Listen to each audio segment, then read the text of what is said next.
Numbers chapter 9.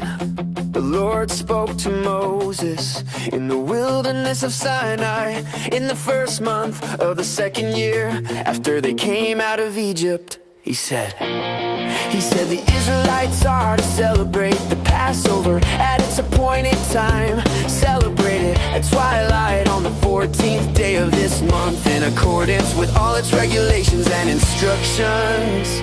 So Moses told the Israelites to celebrate the Passover. They did so in the wilderness of Sinai at twilight on the 14th day of the first month. The Israelites did everything just as the Lord commanded Moses. But some of them could not celebrate the Passover on that day because they were ceremonially unclean due to contact with a dead body. They came to Moses and Aaron that same day and said, "We are ceremonially unclean because of a dead body. Why should we be kept from presenting the Lord's offering at the appointed time with the other Israelites?" Moses answered them, "Wait until I find out what the Lord commands concerning you."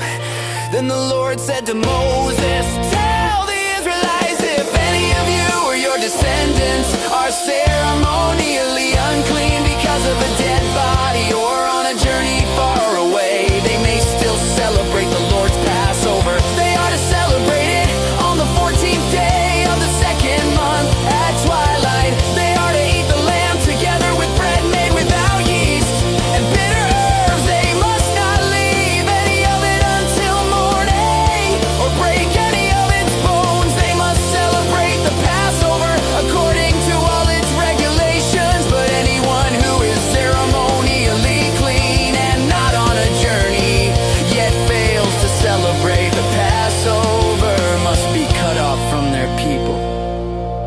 They have not presented the Lord's offering at the appointed time. They will bear the consequences of their sin. A foreigner residing among you who wants to celebrate the Passover to the Lord must do so in accordance with its regulations and instructions.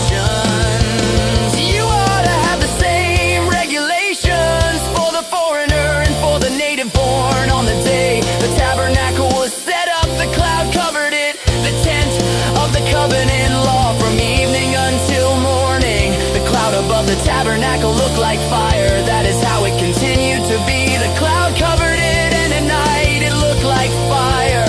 Whenever the cloud lifted from above the tent, the Israelites set out. Wherever the cloud settled, the Israelites camped. At the Lord's command, the Israelites set out, and at His command they camped. As long as the cloud stayed over the tabernacle, they remained in camp. When the cloud stayed over the tabernacle a long time, the Israelites obeyed the Lord's order and did not set out. Sometimes the cloud was over the tabernacle only a few days. At the Lord's command they camped, and at His command they set out.